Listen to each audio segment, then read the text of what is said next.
Beirut में Israel के बम नहीं फटेंगे? क्या अब इजराइल में हिजबुल्लाह के रॉकेट नहीं गिरेंगे? हिजबुल्लाह क्या करेगा? इजराइल क्या करेगा? सीज फायर के पहले 48 घंटों में फैसला हो जाएगा। क्या सीज फायर करके इजराइल जीत गया या फिर हिजबुल्लाह ने इजराइल को हरा दिया? ये बात अगले 48 घंटे तय करेंगे कि इजराइल जीता या फिर हिजबुल्लाह।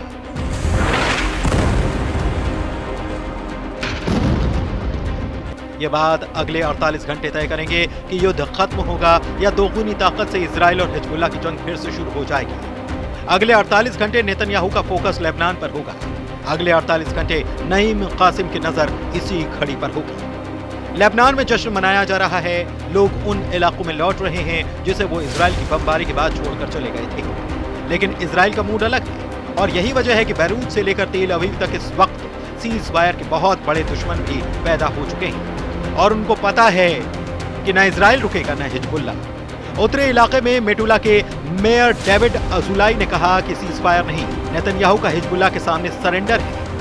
मेटुला के मेयर डेविड अजुलाई के मुताबिक अब हिजबुल्लाह फिर से खुद को मजबूत करेगा और इजराइल पर हमास के 7 अक्टूबर वाले हमले से भी खतरनाक अटैक करेगा। डेविड अजुलाई की वार्निंग है कि इस बार इजराइल में तबाही 40 गुना ज्यादा होगी। उत्तरी इजराइल में मेटुला के मेयर डेविड अजुलाई ने कहा कि सीज फायर नहीं, नेतन्याहू का हिजबुल्लाह के सामने सरेंडर है। मेटुला के मेयर डेविड अजुलाई के मुताबिक हिजबुल्लाह फिर से खुद को मजबूत करेगा और इजराइल हमास के 7 अक्टूबर वाले हमले से भी खतरनाक अटैक करेगा। डेविड अजुलाई की वार्निंग है कि इस बार इजराइल में तबाही 40 गुना ज्यादा होगी। नेतन्याहू साफ साफ कह रहे हैं कि वो फिर हिजबुल्लाह को टारगेट बनाएंगे अगर उसने सीज फायर की शर्तों का उल्लंघन किया। लेकिन अभी मुद्दा यह है, सीज फायर करके इजराइल क्या जीत गया या फिर हिजबुल्लाह की जीत हुई? सीज फायर होने के बाद उत्तरी इजराइल में भी लोग लौटने लगे हैं और दक्षिण लेबनान में भी लोगों की घर वापसी हो रही है। अमेरिका और यूरोप का प्रेशर काम आया है। हिजबुल्लाह और इजराइल दोनों युद्ध से पीछे हटे हैं। सीज फायर की शर्तें भी ऐसी हैं जिसमें दोनों पक्ष जीत का दावा नहीं कर सकते। नेतन्याहू ने ग्राउंड ऑपरेशन से लेकर हिजबुल्लाह की लीडरशिप पर बड़े बड़े दावे किए, लेकिन वो दूसरा सच ये भी कि इजराइल ने लेबनान की जमीन पर फौज उतारने से पहले युद्ध के कुछ लक्ष्य रखे थे जो उसने हासिल किए या नहीं, इस पर गौर करने की जरूरत है। हसन नसराल्लाह और हिजबुल्लाह के 20 से ज्यादा टॉप कमांडर मारे गए, लेकिन दूसरा सच ये भी कि हिजबुल्लाह की लीडरशिप अब भी कायम है। इजराइल ने दक्षिण लेबनान से हिजबुल्लाह के लड़ाकों को खत्म करने का इरादा किया, लेकिन 1 अक्टूबर को चलाए गए नेतन्याहू के ग्राउंड ऑपरेशन को हिजबुल्लाह ने कड़ी टक्कर दी। हिजबुल्लाह का दावा है कि उसने इजराइल के 110 से ज्यादा सैनिकों को मारा और पूरे युद्ध में उसने इजराइल की 60 से ज्यादा बख्तरबंद गाड़ियां या टैंक उड़ाए।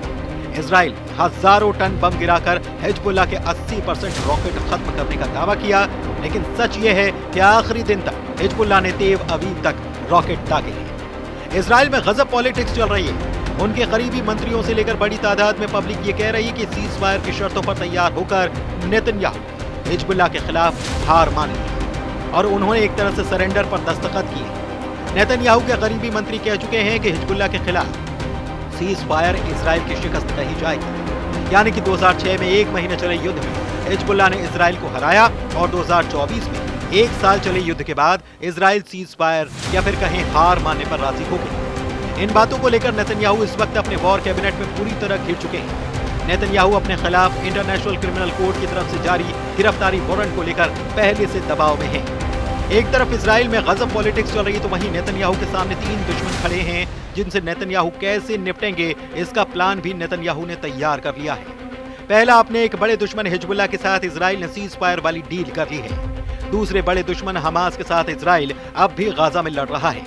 तीसरे और सबसे बड़े दुश्मन ईरान को निपटाने का प्लान नेतन्याहू ने तैयार कर लिया है। अब ईरान को दूर रखते हुए इजराइल ने लेबनान और गाजा में मनमर्जी वाली बमबारी की है। गाजा और बैरूत दोनों को नॉन स्टॉप धमाकों से नेतन्याहू ने तबाह कर दिया, लेकिन जिस हिजबुल्लाह प्रमुख हसन नसरल्लाह को 150 फीट गहरे बंकर में भी ब्लास्ट करके मार डाला, अब लेबनान का वही मिलिशिया हिजबुल्लाह सीज फायर के बाद नेतन्याहू को चिढ़ा रहा है। युद्ध विराम के ऐलान के बाद दक्षिण लेबनान में लोग घर लौटने लगे हैं। लेबनान में से हिजबुल्लाह की जीत और इजराइल की हार माना जा रहा है, लेकिन सवाल है कि क्या ये जश्न बहुत दिनों तक चलेगा, क्योंकि युद्ध का अगला चरण शुरू करने के लिए नेतन्याहू ने सिग्नल दे दिया है। नेतन्याहू ने कहा कि सीज फायर करने की 3 वजहें हैं। पहली वजह, अब इजराइल ईरान से टक्कर लेने पर फोकस करना चाहता है। दूसरी वजह, इजराइल की फौज को रिचार्ज होने की जरूरत है, गोले बारूद का स्टॉक भरने की जरूरत है। और तीसरी वजह, नेतन्याहू चाहते हैं कि इजराइल की सेना 2 फ्रंट पर ना उलझे और अब वो हमास को अलग थलग करके मारना चाहते हैं। अब सवाल ये कि क्या नेतन्याहू ये बात भूल गए कि हिजबुल्लाह ने इजराइल पर रॉकेट से हमले इसीलिए शुरू किए क्योंकि वो हमास को कवर फायर देना चाहता था। अगर इजराइल ने गाजा में बमबारी तेज की और हिजबुल्लाह और इजराइल का सीज फायर कितने दिन या कहें कितने घंटों तक टिकेगा ये कहना मुश्किल है। नेतन्याहू के बड़े बड़े दावे अब तक हवाई साबित हुए हैं क्योंकि युद्ध न तो गाजा में खत्म हुआ और न ही हिजबुल्लाह के खिलाफ उनकी बमबारी ईरान समर्थित इस मिलिशिया को खत्म कर पाए। यही वजह है कि नेतन्याहू पर इस वक्त दबाव बहुत ज्यादा है। हिजबुल्लाह से युद्ध इजराइल के लिए दूसरा फ्रंट नहीं बल्कि बहुत बड़ी मुसीबत लेकर आया है। इजराइल का ग्राउंड ऑपरेशन वहां फेल हुआ और इसीलिए नेतन्याहू वो दरवाजा बंद करके अब दुश्मन का दूसरा दरवाजा खटखटाना चाहते हैं और उन्होंने अब पूरा फोकस ईरान पर कर लिया है। सवाल है कि क्या ईरान से निपटना इतना आसान होगा जबकि हिजबुल्लाह और हमास से लड़ते हुए इजराइल की सांसें फूल रही हैं। Bureau report, news 18।